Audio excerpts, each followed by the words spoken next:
Hello friends, welcome है आपका हमारे आज के इस वीडियो में, जहां पे हम लोग कहानी के माध्यम से इंग्लिश सीखेंगे। शुरुआत से बिल्कुल ज़ीरो लेवल से, बहुत ही बिगिनर लेवल से हम लोग यहां पे इंग्लिश सीखते हैं। और कहानी के माध्यम से अगर हम सीखते हैं तो हमें उस चीज़ की कल्पना करने का मौका मिलता है, हम उस चीज़ को इमेजिन करते हैं। और जब हम इमेजिन करना स्टार्ट कर देंगे, चीज़ों को इंग्लिश में सोचना स्टार्ट कर देंगे, तो आपको भी पता है कि हम लोग तभी से इंग्लिश बोलना स्टार्ट कर देंगे। तो लास्ट वीडियो में अगर आप लोगों को याद हो, जो हमने एक कहानी पढ़ी थी टाइम इज़ गोल्ड, उसमें हमने सिंपल पास्ट टेंस में वो सारी कहानी को पढ़ा था और सिंपल पास्ट टेंस का स्ट्रक्चर हम लोग वहाँ से सीख गए थे। आज जो मैं कहानी आप लोगों के लिए लेकर आया हूँ, इससे आप सिंपल प्रेजेंट टेंस को सीखेंगे, प्रेजेंट इंडेफिनिट को, और साथ ही में उसका स्ट्रक्चर आपको अच्छे से समझ में आ जाएगा और सेंटेंस कैसे बनाए जाते हैं सिंपल प्रेजेंट में, वो चीज़ भी आपको समझ में आ जाएगी। तो सिंपल प्रेजेंट सेंटेंस आज हम लोग इस वीडियो में देखने वाले हैं। सारे के सारे सेंटेंसेस जो हैं सिंपल प्रेजेंट में ही होंगे और इसका स्ट्रक्चर जो है वो मैं आप लोगों को बता देता हूँ। अगर आप लोग अफर्मेटिव सेंटेंस बनाते हैं तो उसमें सबसे पहले आपका सब्जेक्ट आएगा, उसके बाद आएगी वर्ब की फर्स्ट फॉर्म, ठीक है, और उसके साथ एस या ई एस लगेगा। वो आपको पता है एस कब लगता है, ई एस कब लगता है, जब आपका जो सब्जेक्ट होता है वो थर्ड पर्सन होता है, थर्ड पर्सन सिंगुलर है, तब आप लोग एस या ई एस लगाते हैं। जैसे ही, अगर ही हमारा सब्जेक्ट है तो वो थर्ड पर्सन सिंगुलर है, आप ही के साथ कोई भी वर्ब लगाएंगे, जैसे he goes, he works, he gets, ठीक है, तो वहाँ पे आप लोग एस ई एस का प्रयोग करते हैं। ये चीज़ें हम आगे और देख लेंगे डिटेल में। अगर आप इसका नेगेटिव बनाते हैं तो नेगेटिव बनाने के लिए आप लोगों को सब्जेक्ट प्लस डू या डज में से किसी एक को लेना पड़ेगा और साथ में आपका नॉट लगेगा, ठीक है। जब भी आप सिंपल प्रेजेंट टेंस में नेगेटिव बनाएंगे या इंटेरोगेटिव बनाएंगे तो आपका डू या डज हमेशा लगेगा। ये आपके सब्जेक्ट पे डिपेंड करता है, आप डू का यूज़ करेंगे या डज का यूज़ करेंगे, ठीक है। और अगर आप इंटेरोगेटिव बना रहे हैं तो डब्ल्यू एच फैमिली का मेंबर आएगा। कोई भी अगर आपका वहाँ पे ज़रूरत है तो, क्योंकि डब्ल्यू एच मेंबर की ज़रूरत हर किसी क्वेश्चन में नहीं होती, आप लोग सिंपल डू डज के साथ शुरू करके भी क्वेश्चन बना सकते हैं। ये चीज़ें हम लोग आगे डिस्कस करेंगे आने वाले वीडियोस में। उसके बाद आपका सब्जेक्ट आएगा, फिर वर्ब की फर्स्ट फॉर्म और ऑब्जेक्ट आएगा। अब आप जो नेगेटिव इंटेरोगेटिव बनाते हैं, जो नेगेटिव भी है, जिसमें ना का भी सेंस आ रहा है और क्वेश्चन भी पूछा गया है, तो उसको आप लोग दो तरीके से बना सकते हैं। दोनों मैं बता देता हूँ। सबसे पहले तो डब्ल्यू एच अगर ज़रूरत है तो आएगा, उसके बाद डू डज आएगा, फिर सब्जेक्ट आएगा, उसके बाद नॉट आएगा। ध्यान रखिए, सब्जेक्ट के बाद नॉट आएगा, फिर वर्ब की फर्स्ट फॉर्म और फिर ऑब्जेक्ट। या फिर अगर आप इसको इस तरीके से बनाना चाहें, ये बोलने में भी फ्लुएंट हो जाएगा थोड़ा, डब्ल्यू एच लगा लीजिए, उसके बाद डोंट या डजेंट कर दीजिए, क्योंकि डू नॉट का कॉन्ट्रैक्शन हो जाएगा डजेंट, और सॉरी डोंट, और डज नॉट का हो जाएगा डजेंट। फिर आपको सब्जेक्ट के बाद नॉट लगाने की ज़रूरत नहीं पड़ेगी, ठीक है।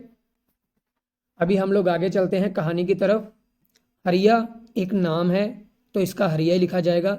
एक साधारण व्यक्ति, इसके लिए हम लोग यूज़ करते हैं अ सिंपल पर्सन, ठीक है, क्योंकि अगर एक व्यक्ति है तो हम लोग पर्सन का यूज़ करते हैं, अगर ज़्यादा व्यक्तियों की बात करते हैं, लोगों की, तो हम लोग पीपल का यूज़ करते हैं, ठीक है।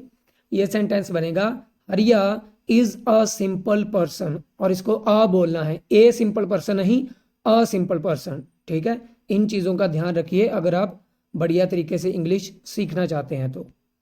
नेक्स्ट सेंटेंस है, वो गांव में अपनी पत्नी के साथ रहता है। अब देखिए ता है लास्ट में आ गया, यानी कि आपका सिंपल प्रेजेंट बनेगा, लेकिन ये किसी फैक्ट को बताने में भी ये सेंटेंस यूज किया जा रहा है, या जनरल कोई बात की जा रही है तो वहां पे भी आपका सिंपल प्रेजेंट टेंस यूज होता है। तो ये कैसे बनेगा, वो के लिए आएगा ही, क्योंकि देखिए एक बार हम लोगों ने उसका नाम यूज कर लिया है, अब बार बार हम लोग कहानी में हरिया हरिया नहीं बोलेंगे, ठीक है। हम लोग प्रोनाउन का यूज करेंगे। प्रोनाउन होता है जो किसी नाउन की जगह पे, नाउन की जगह पे यूज किया जाता है, इसलिए अब यहाँ पे हरिया की जगह पे वो हो जाएगा, क्योंकि सुनने वाले को पता है कि हम लोग हरिया की बात कर रहे हैं, ठीक है। तो वो यानी कि ही गांव में रहता है, रहना होता है लिव, तो लिव के साथ लगेगा एस क्योंकि हमारा थर्ड पर्सन सिंगुलर है। ही लिव्स इन अ विलेज, एक गांव में रहता है ना वो, इन अ विलेज किसके साथ, अपनी पत्नी के साथ, साथ के लिए यूज करते हैं with his wife. He lives in a village with his wife. आगे है वो सुबह जल्दी उठता है। अब ये चीज उसकी हैबिट बता रही है। जब भी किसी की आप हैबिट बताते हैं, ता है ते है, वो तो चीज ठीक है, लेकिन जब भी आप किसी की हैबिट बताते हैं या ऐसे एक्शन के बारे में बताते हैं जो रिपीटेडली होता है, ठीक है, तब आप लोग सिंपल प्रेजेंट बनाते हैं। तो अब अगर वो सुबह जल्दी उठता है यानी कि हर सुबह वो जल्दी उठता है, ये चीज़ रिपीट होती है, उसका रूटीन है, तो सिंपल प्रेजेंट में बनेगा ही, वो सुबह उठना उसको हम कहते हैं गेट अप, तो यहाँ पे बनेगा गेट्स अप क्योंकि वर्ब के साथ एस लग जाएगा। He gets up early in the morning, ठीक है, यानी कि वो सुबह जल्दी उठता है। आगे है वो दांत साफ करने के लिए ब्रश का प्रयोग नहीं करता। अब यहाँ पे ध्यान दीजिए, ब्रश बहुत तरह के होते हैं। अगर हम इंग्लिश में बोलेंगे तो हम टूथ ब्रश बोलेंगे क्योंकि दांत साफ करने के ब्रश की बात हो रही है, ठीक है, ये चीज़ों का ध्यान रखिए आप लोग। तो ये कैसे बनेगा, ही डज नॉट यूज, आपको मैंने बताया था कि नेगेटिव बनाने के लिए डू या डज का प्रयोग होगा, साथ में नॉट लगेगा, तो ये डज नॉट लगा है, ये इसका कॉन्ट्रैक्शन है डजंट, ठीक है। He doesn't use toothbrush to clean his teeth, ठीक है। अब ही, शी, इट, इसके साथ आप लोग डज का यूज करते हैं, आई, दे, इनके साथ हम लोग डू का यूज करते हैं, ठीक है। वो नीम के पेड़ की दातुन के साथ दांत साफ करता है, ये उसकी हैबिट है, वो ये उसकी रूटीन है, वो डेली यही काम करता है, तो सिंपल प्रेजेंट इसलिए बन रहा है, ठीक है। ता है ते है वो भी आपका आ रहा है एंड में, लेकिन आपको इस तरीके से भी समझना है।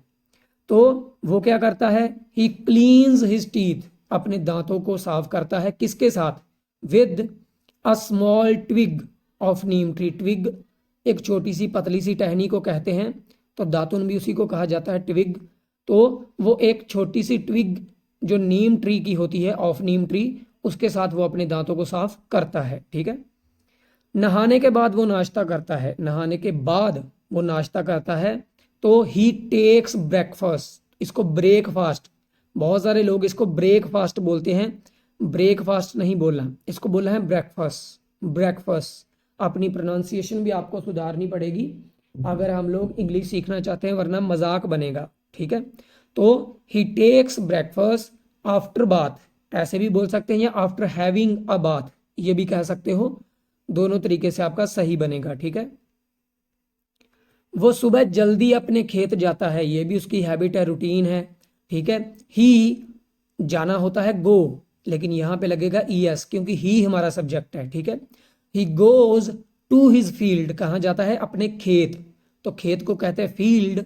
अर्ली इन द मॉर्निंग, फिर से सुबह जल्दी है, जब भी सुबह जल्दी जाने की बात होगी, सुबह जल्दी कोई भी काम करने की बात होगी, आप अर्ली इन द मॉर्निंग कहेंगे, ठीक है।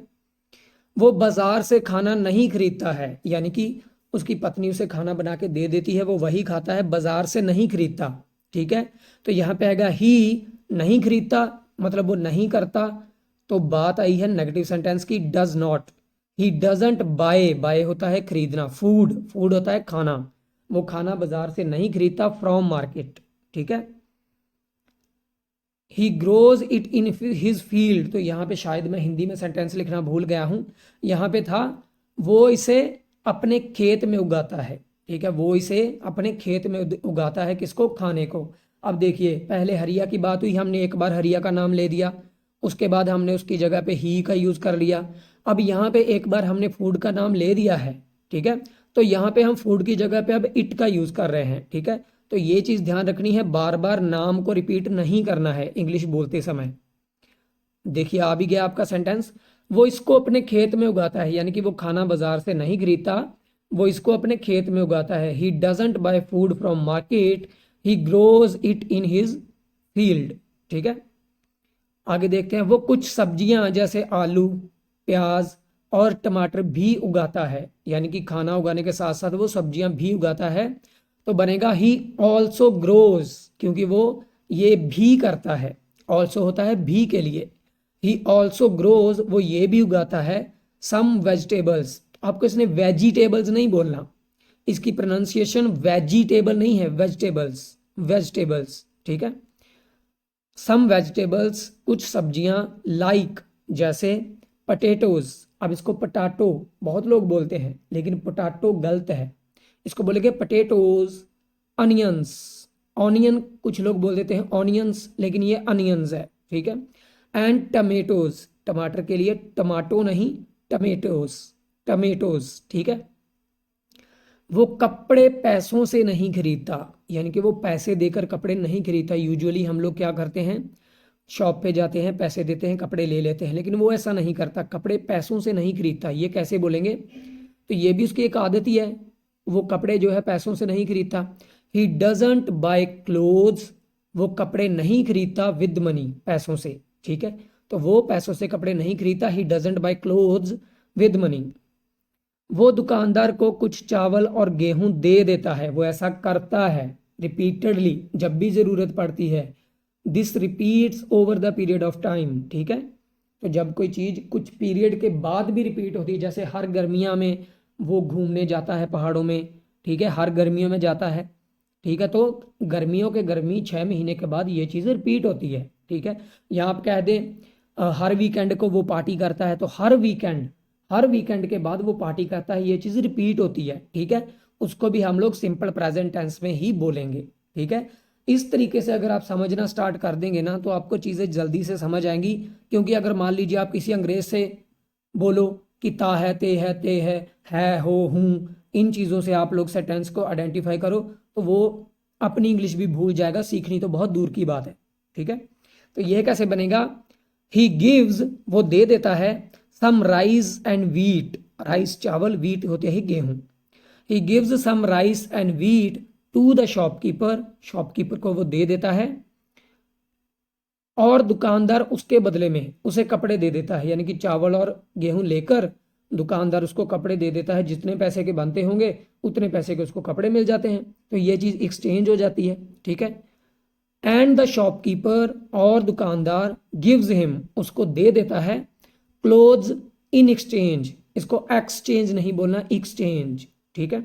तो आज की हमारी स्टोरी यहाँ तक की थी। आज आपने सिंपल प्रेजेंट टेंस का स्ट्रक्चर देखा है। बहुत जल्द आप लोगों के लिए इंटरोगेटिव सेंटेंस और नेगेटिव इंटरोगेटिव सेंटेंसेस के लिए भी एक कहानी लेकर आऊँगा। तब तक के लिए हमारे साथ जुड़े रहिए। वीडियो को लाइक ज़रूर किया करें, हमें अच्छा लगता है जब आप लोग लाइक करते हैं, और कमेंट में ज़रूर बताया करें कि कौन सा सेंटेंस आपको नया सीखने के लिए मिला यहाँ से। तो जो भी सेंटेंस आपको नया सीखने के लिए मिला है उसके लिए प्लीज़ कमेंट में ज़रूर लिखिएगा। और अगर अभी तक हमारे चैनल को सब्सक्राइब नहीं किया तो कर लीजिए, क्योंकि ऐसी ही वीडियोज़ आपके लिए आती रहेंगी। तो मिलते हैं जल्दी ही एक और नई वीडियो में। Thank you so much.